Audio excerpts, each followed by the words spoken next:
조선 빈티지 전통 매듭 7번째 시간은 동심결 매듭입니다. 보통은 홀레에 쓰이는 경우가 대부분인데 요즘 셀프 돌잔치 업체나 돌 케이크 업체에서 전통 매듭의 뜻과 상관없이 매듭을 사용하는 경우가 많아서 미리 알아두시면 좋겠다는 생각에 한번 만들어 봅니다. 동심결 매듭은 생동심결 매듭과 사동심결 매듭으로 나뉘어집니다. 생동심결 매듭은 작은 날개 모양의 엮어지는 매듭으로 완성이 되고 사동심결 매듭은 정사각형으로 깔끔한 느낌의 매듭이 됩니다.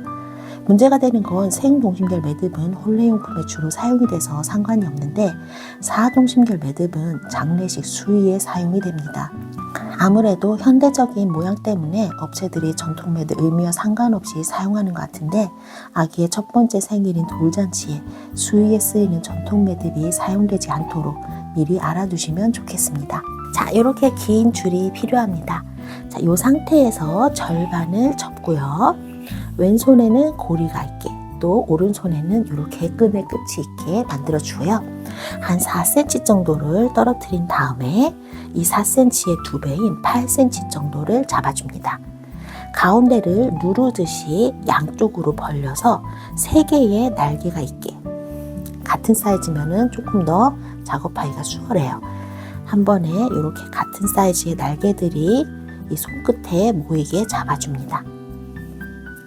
자, 이 상태에서 딱지 접는 것처럼 한번 할 건데요. 이 오른쪽에 있는 끈을 왼쪽으로 접어서 넘기고 위에 있던 애는 아래로 접고요. 그리고 이 왼손에 요 안쪽에 있던 고리는 오른쪽으로 넘어갈 겁니다. 마지막에 이 아래에 있던 고리는 위쪽을 향하면서 고리 안에 넣어서 고정을 시켜줄 거예요. 이런 식으로요. 그리고서 모든 날개들을 잡아 당겨서, 이때 중요한 거는 서로 날개 크기가 비슷하게 잡아주셔야 된다는 거예요. 이렇게 3개의 날개가 서로 비슷하게 마무리가 되도록 잡아주시고요. 자, 이 상태에서 다시 첫 번째 단계로 돌아가는 거예요. 끝부분은 다시 오른쪽에 있고요. 자, 한번 접힌 날개가 이렇게 있는 상태죠. 자, 첫 번째 다시 오른쪽에서 왼쪽으로 넘어가고요. 그리고 아래에 있는 게 위로 올라가고요. 자, 왼쪽에 있던 고리는 오른쪽을 향해 접히고요. 그 다음에 마지막에 위에 있던 고리는 처음에 접혔던 이 고리 밑으로 고정되듯이 들어갈 겁니다. 자, 이런 식으로요. 그런 다음에 다시 작은 날개들 모두 잡아 당겨서 모양을 만들어 주는 겁니다.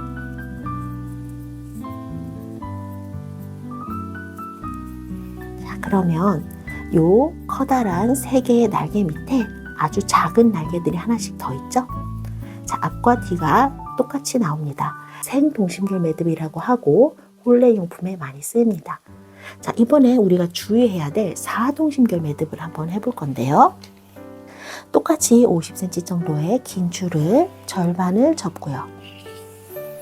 고리가 된 부분으로부터 4cm 정도, 그리고 이 손끝으로부터 2배인 8cm 정도를 잡아줍니다. 가운데를 벌려서 이렇게 3개의 날개가 한 손에 오도록 이렇게 잡아주시고요. 자, 그런 다음에 딱지 접는 것처럼 똑같이 시작을 하는데 오른쪽에 있는 끈 접어서 넘겨줍니다. 왼쪽으로요. 그리고 위에 있던 날개는 접어서 아래를 향해 주고요. 손이 부족하니까 조심히. 자, 안쪽에 있던 왼쪽 날개는 오른쪽을 향해 옮겨주고요. 아래쪽에 있던 이 고리는 처음 접었을 때 접혔던 이 고리 안으로 집어넣어 줄 겁니다. 자, 이런 식으로요. 그런 다음에 이 3 날개들을 모두 잡아 당겨서 이 가운데를 고정시켜 주는 거죠. 여기까지는 우리가 생동심결 했던 것과 똑같이 진행이 됩니다. 중요한 거, 이 커다란 날개 3개가 서로 크기가 비슷해야 마무리도 예쁘게 끝날 수 있어요. 자, 이렇게 다듬어서 세 개의 날개가 비교적 일정하게 만들어 주신 다음에 다시 첫 번째로 돌아오면 이 상태에서 시작하면 생동심결 매듭을 다시 만들 수 있는데요. 사동심결 매듭은 이 상태에서 그대로 뒤집습니다. 뒤집으면 이렇게 일자들이 보이는 상태에서 우리가 지금 했던 작업 한 번 더 하는 겁니다. 자, 오른쪽에 있던 끈 접어서 왼쪽으로 보내고, 위에 있던 끈은 아래로 접고, 왼쪽에 있었던 고리는 오른쪽으로 옮겨가고, 일단 마지막 아래에 있던 고리는 처음 접히면서 생겼던 이 고리 밑으로 들어갈 겁니다. 이런 식으로요. 그래서 또 각각의 날개를 잡아당겨서 이런 식으로 잔 날개 없이 조그만한 날개만 남은 사동심결 매듭이 됩니다. 자, 생동심결 매듭과 비교를 한번 해보면 요 밑에 있는 잔 날개들이 있는 게 생동심결 매듭, 이 잔 날개 없이 이렇게 사각형으로 끝나는 매듭이 사동심결 매듭입니다. 사동심결 매듭, 생동심결 매듭, 혼례에 쓰이는 매듭과 수루에 쓰는 매듭 잘 구분해서 기억해 주시면 좋겠습니다.